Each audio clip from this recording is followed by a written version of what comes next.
আমাৰ গুৱাহাটীত ৭, ৮ আৰু ৯ তাৰিখ তিনিওটা দিনতে আমাৰ তিনিটা বিশেষ অনুষ্ঠান থাকিব। ৭ তাৰিখে আমাৰ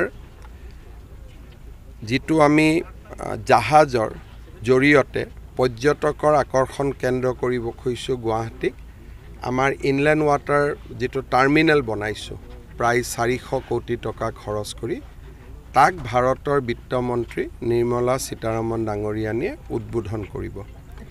তাৰ পিছত গধূলি আমাৰ যিটো উজান বজাৰত আমি ৰিভাৰ ফ্ৰণ্ট বনাইছোঁ, খুব আটকধুনীয়া ৰিভাৰ ফ্ৰণ্ট, এই ৰিভাৰ ফ্ৰণ্টকো নিৰ্মলা সীতাৰমণ ডাঙৰীয়ানীয়ে আমাৰ উদ্বোধন কৰিব। ৮ তাৰিখে তেখেতে ইয়াৰ পৰা গহপুৰলৈকে যাব আৰু শ্বহীদ কনকলতা বিশ্ববিদ্যালয় তেওঁ আধাৰশিলা কৰিব ভোলাগুৰি চাহ বাগিচা। ৯ তাৰিখে ভাৰতৰ প্ৰতিৰক্ষা মন্ত্ৰী আহিব। আমাৰ গুৱাহাটীৰ ফাঁচী বজাৰ লাচিত ঘাটৰ পৰা আমি ১৫০খন ইণ্ডিয়ান এয়াৰফ'ৰ্চৰ ফ্লাইটে আকাশমাৰ্গত ভ্ৰমণ কৰিব আৰু তেওঁলোকে এটা এয়াৰ শ্ব' কৰিব।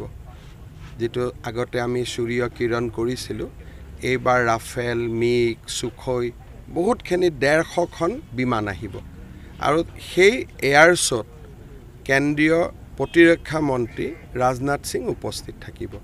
গতিকে ৩ দিন অসমত তিনিটা ভাল কাম। ৭ তাৰিখে ৰাতিপুৱা নিৰ্মলা সীতাৰমণ ডাঙৰীয়ানী জাগিৰোড যাব, ছেমি কণ্ডাক্টৰ ইণ্ডাষ্ট্ৰী চাব আৰু অসমৰ ৩০০ ষ্টাৰ্টআপৰ লগত তেখেতে আলাপ আলোচনা কৰিব।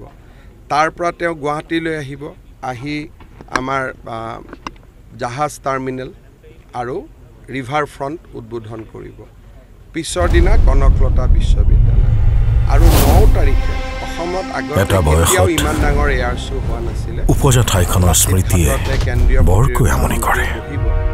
খুব সুন্দৰ আমাৰ এটা এয়াৰ শ্ব' হ'ব। ১৫০ ব্ৰিকুডৰ কেৱল এটা সাধাৰণ হাতীয়ে নহয়, ই মোৰ অতি পুৰণি বন্ধু। ৬ তাৰিখে আমি দেখোঁ স্কুলৰ ষ্টুডেণ্টখিনি। ৭ তাৰিখে আমি ঘৰলৈ ঘূৰি আহোঁতে অলপ পলম হৈ গ'ল। ৯ তাৰিখে অৰিজিনেল শ্ব'। আৰু যি এই কাম কৰিছে সি গম পাই যাব যে পল্লৱ শইকীয়াৰ পৰিয়ালৰ ওপৰত হাত দি সি কিমান ভুল কাম কৰিছে।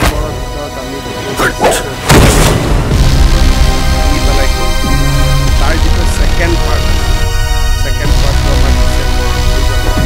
তাৰ লগত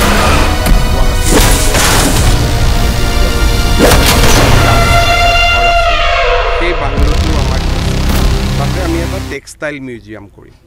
কেনেকৈ আমি কোকনৰ পৰা মুগা সূতা বনাওঁ, অসমৰ ট্ৰাইবেল লোকসকলৰ সাজ পোছাক তাতে আমি পৰিদৰ্শন কৰিম। লাহে লাহে এটা বয়সত আৰু উকিল উপজা ঠাইখনৰ স্মৃতিয়ে বৰকৈ আমনি কৰে। লাহে লাহে পিছত পুৰা লগোৱা কাম। ব্ৰিকুডৰ কেৱল এটা সাধাৰণ হাতীয়ে নহয়, ই মোৰ